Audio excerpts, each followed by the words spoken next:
வணக்கம். என்ன செய்தியை பார்க்க போறோம் கேட்டீங்கன்னா, அதிமுக அழிந்த மாதிரி தமிழக வெற்றி கழகமும் அழியும். அடித்து சொல்றேங்க, அழகா தெரியுது, அறிகுறிங்க. அதை சீக்கிரமாக தலையிட்டு சரி செய்யவில்லை என்றால் அடுத்த 5 ஆண்டிலே தமிழக வெற்றி கழகத்தை தேடி பார்க்கின்ற நிலைக்கு தான் நிலை கொண்டு போய் விட்டுருங்க. அதுக்கப்புறம் உதயநிதி ஸ்டாலின் அவர்களை பொறுத்த வரைக்கும் எதிர்கட்சி தலைவராக இருந்து நேற்று சட்டமன்றத்தில் உரையாற்றி இருக்கின்றார்.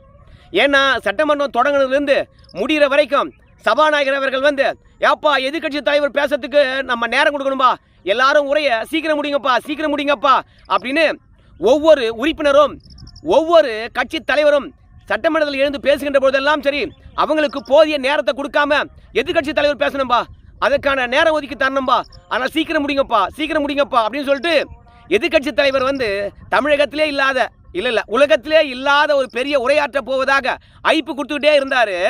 சரி, அப்பேற்பட்ட உரை என்ன?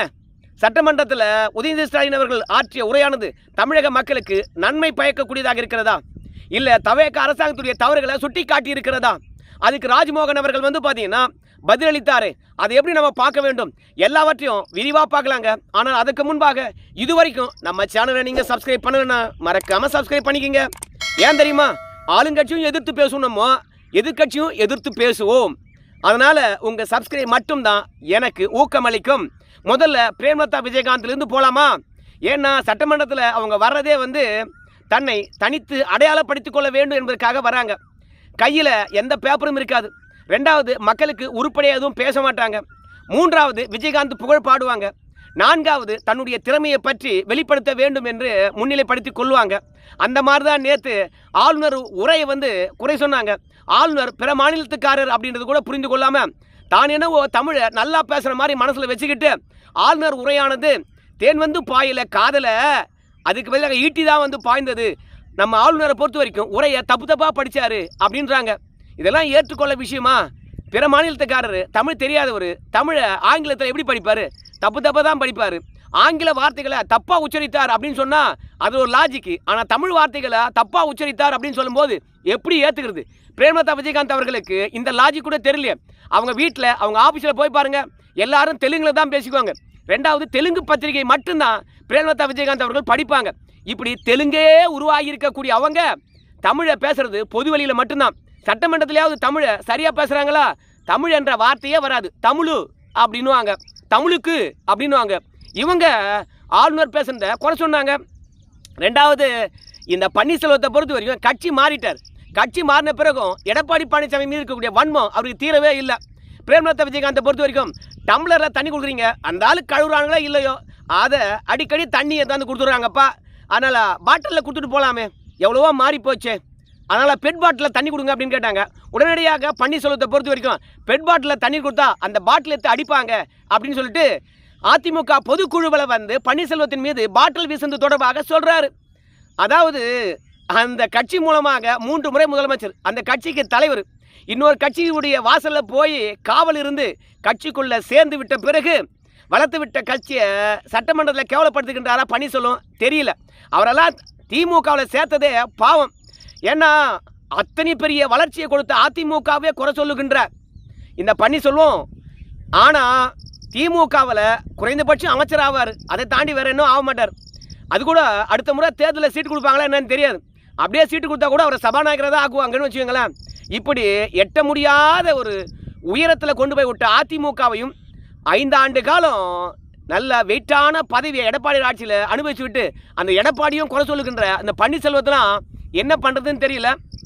உடனே தங்கம் தென்னரசை பொறுத்த வரைக்கும் பன்னீர்செல்வம் அவர்கள் தனக்கு நேர்ந்த அசம்பாவிதத்தை பற்றி குறிப்பிடுகின்றாரோ அப்படின்னு தங்கம் தென்னரசு சொன்னார்.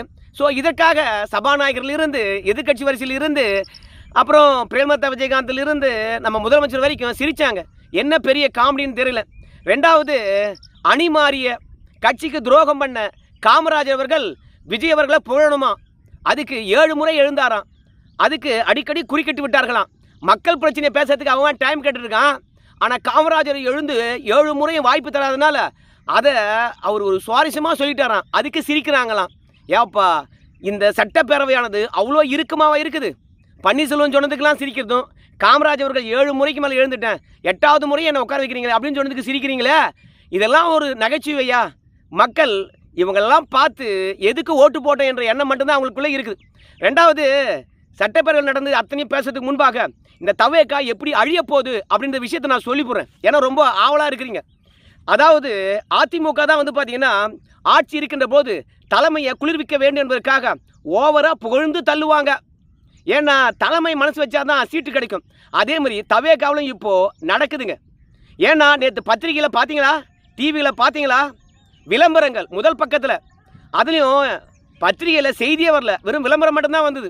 ஒவ்வொரு விளம்பரத்துக்கும் ரங்கராஜ் பாண்டே அவர்கள் சொல்கிறாரு குறைந்தபட்சம் 1 லட்ச ரூபாய் இருக்குன்னு சொல்லிவிட்டு, 1 லட்ச ரூபாய்னாவே வந்து பார்த்தீங்கன்னா 1000 விளம்பரத்துக்கு மேலே இருக்கும்.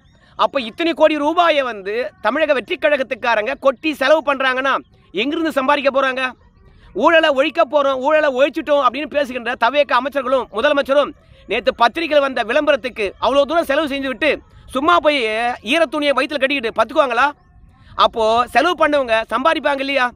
செலவு பண்ணுறாங்க, எதுக்காக செலவு பண்ணுறாங்க? அடுத்த முறை சீட்டுக்கு தானே, உள்ளாட்சி தேர்தலோ நாடாளுமன்ற தேர்தலுக்கோ தானே செலவு பண்ணுறாங்க. அப்போது அவங்கெல்லாம் மக்கள் பிரதிநிதியாக வந்தாங்கன்னா மக்கள் காசு தானே சுரண்ட போகிறாங்க. திமுக பண்ணலையா அப்படின்னு கேட்டிங்கன்னா, திமுக காரங்க அதிமுக தவேகாவோட வந்து பார்த்தீங்கன்னா அதிகமாக விளம்பரம் பண்ணுவாங்க. ஆனால் திமுக பற்றி எதிர்மறையான செய்தியை ஊடகம் போடாது. திமுகக்குள்ளே இருக்கக்கூடிய உட்கட்சி பிரச்சனையும் அதே மாதிரி மு.க. ஸ்டாலினுடைய குடும்பத்தில் இருக்கக்கூடிய பிரச்சனையும் ஏகப்பட்டவை. என்னைக்காவது ஊடகமானது விவாதம் நடத்தியிருக்குதா? தமிழக வெற்றி கழகத்துக்கு அணி அணியாக திமுக வந்து போகிறாங்க, என்னைக்காவது பேசியிருக்காங்களா? அதாவது ஊடகமானது தவேகாவுக்கு ஆதரவாக பேச வேண்டும் என்பதற்காக பணத்தை கொட்டி கொடுக்குறாங்க, விளம்பரத்தை கொட்டி கொடுக்குறாங்க. ஆனாலும் ஊடகமானது தவேகாவுக்கு ஆதரவாக பேசுறதே கிடையாது. அதுக்கு பதிலாக தவேகா காரங்க செய்கின்ற தப்பை மறைச்சிடுறாங்க. அதனால தான் ஒரு கட்சியானது தோக்கும், அதனால தான் ஒரு கட்சியானது அழியும். அப்படி தான் அதிமுக பொறுத்த வரைக்கும் சின்ன தப்பு நடந்தால் கூட அதை பெருசாக விளம்பரப்படுத்தி பேசி பேசி அதிமுகவை அழிச்சாங்க.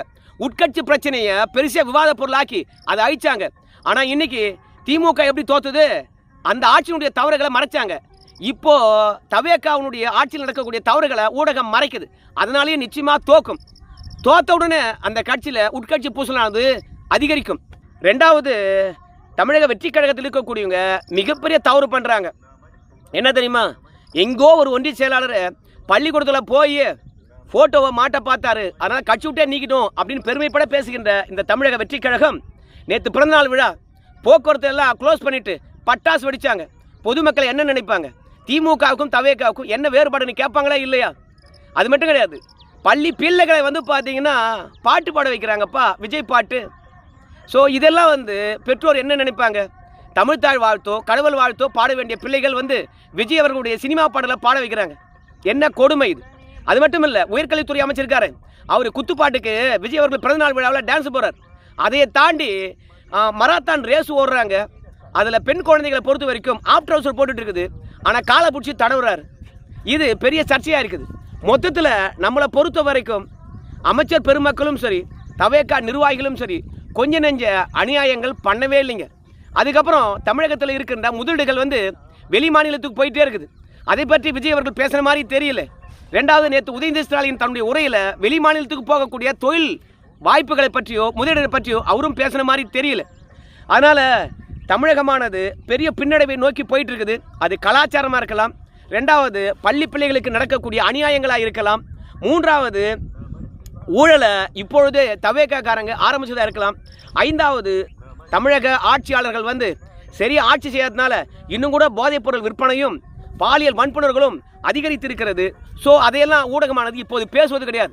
ஆனால் இந்த ஆட்சியுடைய தொடக்கத்தில் பேசுனாங்க, ஆனால் இப்போ மறைக்கிறாங்க. ஏன்னு கேட்டிங்கன்னா, வர வேண்டிய வைட்டமினானது ஊடகத்துக்கு வந்துடுச்சு. குறைந்தபட்சம் தப்பை பேசாமல் தவிர்த்து விடுவோம் என்று நினைக்கிறாங்க. இதெல்லாம் தமிழக வெற்றி கழகம் அழிவுக்கான காரணம் அன்றி வேறு ஒன்றுமே இல்லை. அப்புறம் உதயநிதி ஸ்டாலின் எதிர்க்கட்சியாக இருந்து அவர் மின்வெட்டு பிரச்சனை பற்றி பேசினார், விவசாயிகளுக்கு கடன் தள்ளுபடி பற்றி பேசினார், பெண்களுக்கு பாதுகாப்பற்ற தன்மையை பற்றி பேசினார், மூன்றாவது இந்த ஆட்சி நிர்வாகத்தை பற்றி பேசினார், நான்காவது முதலமைச்சர் பேசாததை பற்றி பேசினார். இதெல்லாம் ஓகே தான். ஆனால் எதிர்க்கட்சி தலைவராக இருந்து இந்த ஆட்சி மீது நிறைய குற்றச்சாட்டு வச்சார். ஓகே, ஆனால் இந்த குற்றச்சாட்டுக்கு முதலமைச்சர் தான் பதிலளிக்கணும்.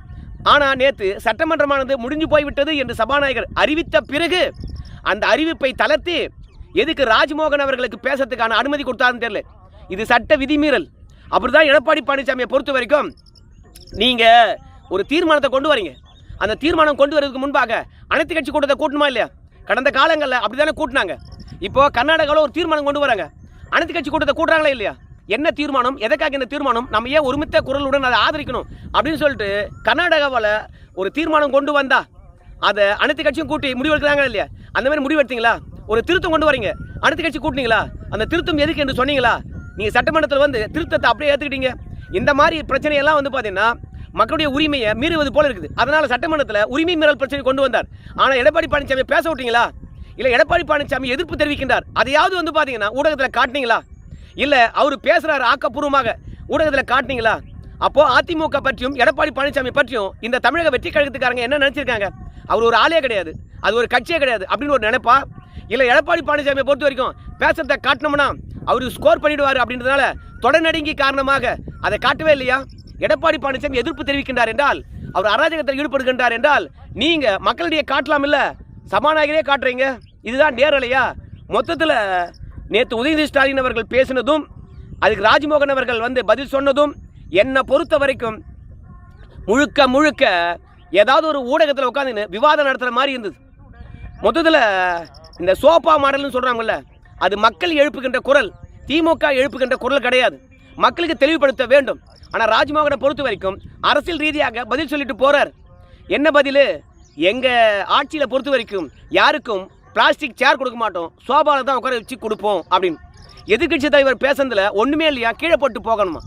அப்போ ஏன்யா ஏதாவது ஒரு உறுப்பினர் பேசுகின்ற போதும் சரி, ஏதாவது ஒரு கட்சி தலைவர் பேசுகின்ற போதும் சரி, எப்பா எதிர்கட்சி தலைவருக்கு டைம் கொடுக்கணும்பா, எதிர்கட்சி தலைவருக்கு டைம் கொடுக்கணும்பா அப்படின்னு அலப்பறை பண்ணிட்டு இருந்தார் சபாநாயகர். அப்போ எதிர்கட்சி தலைவர் பேசுறது ஒன்றும் இல்லைன்னா எதுக்காக அவருக்கு டைம் ஒதுக்கணும்? மொத்தத்தில் ஏன்பா எதிர்கட்சி தலைவர் கேட்ட கேள்விக்கலாம் நாங்கள் முதலமைச்சர் பதில் சொன்னோமா என்ன? அதில் ஒன்றும் இல்லைப்பா, கீழே போட்டு மாட்டாங்க அப்படின்னு சொல்ல போகிறீங்களா? ஏன்னா இந்த தமிழக வெற்றி கழகத்துக்காரங்க தான் சொன்னாங்க, நாங்கள் ஆட்சி கட்டில் ஏறின மறு நொடியே வந்து மாற்றத்தை பார்க்கலான்னாங்க. ஆனால் 45 நாள் ஆகிப்போச்சு. என்ன மாற்றம் வந்துடுச்சு? மின்வெட்டு இல்லையா? மின்துறை அமைச்சரை பொறுத்த வரைக்கும் ஒரு நாளைக்கு 58 இடத்துல மின்வெட்டு ஏற்படுதான். அதெல்லாம் கண்டறிந்துடுறாங்களாம். அரை மணி நேரம் 1 மணி நேரத்தில் சரி பண்ணிடுறோம் அப்படிங்கிறாங்க. என்னையா இது? மின்வெட்டே ஏற்படலை அப்படின்னு சொல்கிறது சரியா? இல்லை 15 வருஷமாக வந்து பார்த்தீங்கன்னா இந்த மாதிரி தான் சூழ்நிலை இருக்குதுன்னு சொல்லிட்டு பொத்தாமதாக சொல்லிட்டு போகிறது. ஆனால் அதிமுக காரங்க எழுந்து, ஏயா அதிமுக ஆட்சியில் பிற மாநிலத்துக்கு மின்சாரத்தையே கொடுத்தோம், யார் மேலே பழி போட பார்க்குறீங்க அப்படின்னு வந்து அழகாக மூக்கு உடைச்சார். எப்போதும் சொல்கிறது, எப்போ எங்கள் விஜய் அவர்களை பொறுத்த வரைக்கும் கேரியனுடைய உச்சத்தில் இருந்தார் அப்படின்னு சொல்லுவாங்க. எல்லாத்தையும் விட்டு வந்திருக்காரு அப்படின்னு சொன்னாங்க. எல்லாத்தையும் விட்டு வந்து மக்களுக்கு என்னத்தான் பண்ணார் இந்த 45 நாளில்? அதான கேள்வி. எந்த இடத்துலையும் சரி, எதிர்கட்சி தலைவரும் சரி, ஆளுங்கட்சியும் சரி, விவசாயிகளுடைய தற்கொலை பற்றி பேசலை. சௌமியா அன்புமணி ராமதாஸ் அவர்கள் பேசினாங்க. ஒரு நாளைக்கு 2 பேர் தற்கொலை பண்ணிக்கிறாங்க விவசாயி. ஸோ வைத்த பயிரானது விளைச்சல் வரல, அடுத்த போக எப்படி விளைவிக்குதுன்னு தெரில, கையில் காசு இல்லை, ஒரு நாளைக்கு 2 விவசாயி சாவறான். உலகத்துக்கு உணவளிக்கக்கூடியவன். இதை பற்றி எதிர்கட்சியும் பேசலை, ஆளுங்கட்சியும் பேசலை. மொத்தத்தில் உதயநிதி ஸ்டாலின் அவர்கள் பேசினதுக்கு நக்கலும் நையாண்டியுமாக ராஜ்மோகன் அவர்கள் பதில் சொல்கிறாரு. அது மட்டும் கிடையாது, எல்லா இடத்துல நெல் நனைஞ்சு போயிருக்குது. அதை எப்படி காப்பாற்ற போகிறீங்க? என்ன பதிலளிச்சிங்க? மொத்தத்தில் எதெல்லாம் போர்க்கால அடிப்படையில் சரி பண்ணணுமோ அதெல்லாம் சரி பண்ணல. சிங்கப்பெண்கள் படையை வந்து பார்த்தீங்கன்னா இன்னும் விஸ்தாரணம் பண்ணிட்டு இருக்காங்களாம். எப்போ பண்ணி முடிக்க போகிறீங்கன்னு தெரில. எல்லா பெண்களும் பாதிப்படைஞ்ச பிறகுவா? என்னை பொறுத்த வரைக்கும் பேசுறதுக்கு 2 பேர் இருக்கிறாங்க, நிர்மல் குமார், ராஜ்மோகன்.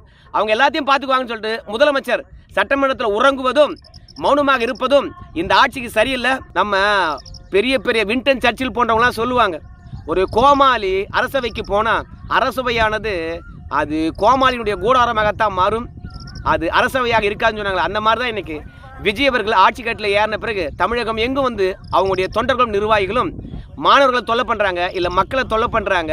மக்களோட பெரிய பிரச்சனையை பேசுகிற மாதிரி தெரியல. மொத்தத்தில் இந்த ஆட்சி ரீல் ஆட்சி தான். அதை உதயநிதி ஸ்டாலின் அவர்களே தெளிவுபடுத்தியிருக்கின்றார். இந்த ஆட்சியில் பெருசாக எந்த ஒரு மாற்றத்தையும் கொண்டு வந்துட முடியாது. அதனால் ஏமாற்றம் இந்த 45 நாளில் தொடர்கிறது, முடிவுக்கு வரல. First impression is the best impression. 5இல் விளையாது 50இல் விளையாது, விளையும் பெயர் முளையிலேயே தெரியும். இந்த மாதிரி இந்த ஆட்சியுடைய தொடக்கத்திலே எல்லாமே ஏமாற்றமாக இருக்குது, கடைசி வரைக்கும் அது ஏமாற்றமாக தான் இருக்கும். எல்லாருடைய பேச்சையும் நான் வந்து டீகோட் பண்ணணும்னு தான் நினச்சேன். ஆனால் அதெல்லாம் ரொம்ப பெருசாக இருக்கும். சுருக்கி சொல்லியிருக்கிறேன் நேற்று சட்டமன்றத்தில் என்ன நடந்ததுன்னு சொல்லிட்டு. இந்த வீடியோ தொடர்பாக உங்கள் கருத்தை சொல்லுங்கள். நன்றி.